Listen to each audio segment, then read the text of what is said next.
यस्य सारस्वतं स्रोतो वकुलामोदवासिनं सुखीनां विश्रमायानं सठारिं उपासते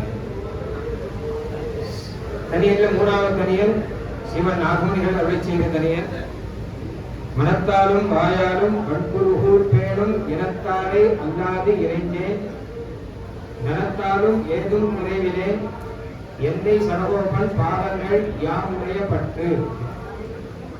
எப்படி மதுரகவி ஆழ்வார் அருளிச் செய்த தனியன் விசேஷம். ஏன்னா மதுரகவி ஆழ்வாரே அருளிச் செய்தார் அப்படிங்கிற மாதிரி. அந்த மாதிரி நாகமுனிகள் அருளிச் செய்த தனியனும் விசேஷம். ஏன்னா நாகமுனிகள் தான் ஆழ்வாருக்கு பேரு சாட்சாத்தாக திருவாய்மொழியை யோகத்திலே அவர் பெற்று நமக்கு கொடுத்தவர். அதனால அந்த தனியன் ரொம்ப விசேஷம். இந்த பாசுரத்துல நாகமுனிகள் சொல்ற விஷயம், நம்மாழ்வாரை நான் சேவிக்கிறேன் அப்படின்னு இல்லை, நம்மாழ்வாருடைய திருவடி சம்பந்திகள் யார் இருக்காரோ அவளை எல்லாரும் நான் விசேஷமா சேவிக்கிறேன், அந்த அளவு ஈடுபடுறார். அதற்கு காரணம் என்ன அப்படிங்கிற, நம்மாழ்வாரை நாதமுனிகளுக்கு காட்டி கொடுத்ததே கூட மதுரகவி ஆழ்வார் வம்சத்துல வந்தவன் தான். அந்த மதுரகவி ஆழ்வார் வம்சத்துல வந்த பராங்குசதாசர் அப்படின்னு ஒருத்தர் தான் கணினி சித்தாங்க உபதேசம் பண்ணி காட்டி கொடுத்தார். அதனால அவரை ஆழ்வாரை சேவிக்கிறதுக்கு முன்னாடி இவாளை சேவிக்கணும்.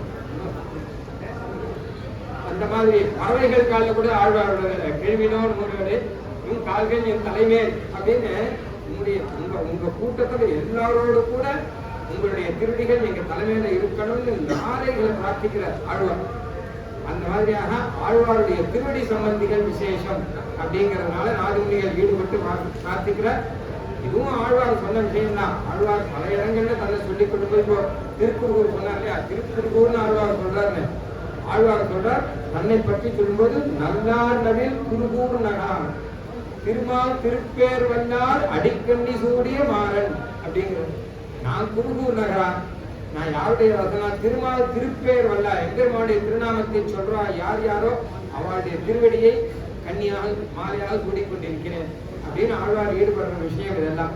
அதனால மனத்தாலும் வாயாலும், என்னுடைய மனசினாலையும் என்னுடைய வாயாலையும் வன்குருகூர் பேரும் இனத்தாரே அல்லாது வென்றேன். திருக்குருகூர் நகரை ஆசிரியத்திருக்கிறவர்கள், அதாவது ஆழ்வாரை ஆசிரியத்திருக்கிறவர்கள் தவிர வேற யாரையும் என்னுடைய மனசால நினைக்க மாட்டேன், என்னுடைய வாக்கினால பேச மாட்டேன், சரீரத்தினால சொல்ல வேண்டிய அவசியம் இல்லை. மனசாலையும் நினைக்க மாட்டேன்னு அப்புறம் சரீரத்தினால சொல்ல வேண்டிய அவசியமே கிடையாது. திருக்குருகூர் நகரை ஆசிரியத்திருப்பவர்கள், ஆழ்வாரை ஆசிரியத்திருப்பவர்கள் அவர்களை சேவிக்கிறேன்னு கூட சொல்லல.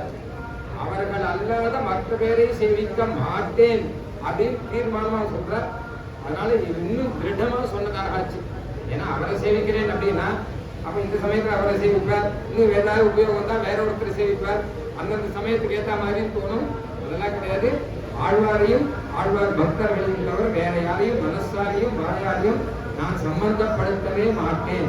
மனத்தாலும் வாயாலும் வன்குருகூர் பேணும் இனத்தாரை, அந்த கோஷ்டியை சேர்ந்தவர்கள், அவர்களை தவிர இங்க மதுரகவி ஆழ்வாரை சொல்லுகிறார்னு வியாக்கியானத்தை சாதிச்சிருக்கார். அதனால மதுரகவி ஆழ்வார் முதலானவர்களை தவிர வேற யாரையும் சேவிக்க மாட்டேன் அப்படின்னா, சேவிக்க மாட்டேன்னு எந்த தைரியத்துல நீர் சொல்லணும்? ஏதாவது உபயோகம் வந்து இன்னொருத்தர் காலவே விடதான வேணும் அப்படின்னா, தனத்தாலும் ஏதும் குறைவிலேன், பைசாவினால எந்த குறையுமே கிடையாது. ஏதாவது பைசா வேணும்னா தானே இன்னொருத்தர்கிட்ட, அர்த்த காமனாக தானே இன்னொருத்தர்கிட்ட போனோம். எனக்கு அர்த்த காமனையே கிடையவே கிடையாது, எனக்கு பைசானால எந்த குறவும் கிடையாது, தனத்தாலும் ஏதும் குறைவிலேன் அப்படின்னு சொல்லிட்டார். ஆனா அடுத்த ஒரு சந்தேகம் வரும், கோடீஸ்வரர் கூட இந்த வார்த்தையை சொல்ல மாட்டான், தனத்தாலும் குறைவிலேன்னு சொல்லிடு. ஏன்னா எப்பவுமே எல்லாருக்குமே பைசாவுடைய தேவைங்கிறது வேண்டும். ஏழை என்றும் பணத்துக்கு ஏங்கிட பணக்காரனும் நான் இன்னும் ஏழை என்றாலும் தமிழ் ஒரு கவிதை இருக்கு. ஏழை தான் பணம் வேணும்னா பணக்காரன் நான் இன்னும் ஏழைன்னு சொல்லிட்டு இருக்கான், போராதுன்னு சொல்லிட்டு இருக்கான்.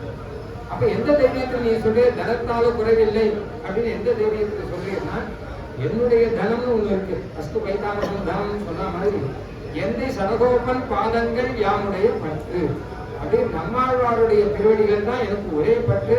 அதுதான் ஆசிரியம், அதுதான் உபாயம், அதுதான் உபேயம். இதை தவிர மற்ற தனமெல்லாம் தனமாவே அவர் நினைக்கிற யோ நித்தியம் அச்சுது பதாம்பது யுவருப்ப ராமோகதா ததிகராணி திருநாயகனே பகவத் ராமானுஜர் எல்லாத்தையுமே ஃபுல்லா மதிச்சாராம். எந்த ஐஸ்வர்யம் எது வந்தாலும் அதை ஃபுல்லா நினைக்கிறார். கூறத்தாழ்வான் சாதித்தார், ஏன் இவர் எந்த அடிப்படையில எல்லாத்தையும் பைசா கொண்டு வந்து பார்த்தா கூட ஏறெடுத்து பார்க்கறது கிடையாது. ஏன் எந்த அடிப்படையில இவர் இருக்கான்னு பார்த்தோம்னா கையில 2 ஸ்வர்ண கட்டி வச்சிருக்காங்க. அவர் அது அச்சுத பலாம்புஜர் இவ்வருப்ப வியாபகத்தா அப்படின்னு அச்சுதனுடைய பலாம்புஜம் அப்படின்னு 2 பெரிய ஸ்வர்ண கட்டி எம்பெருமான் திருவடிங்கிறது அது கையில வச்சிருந்துருக்கா.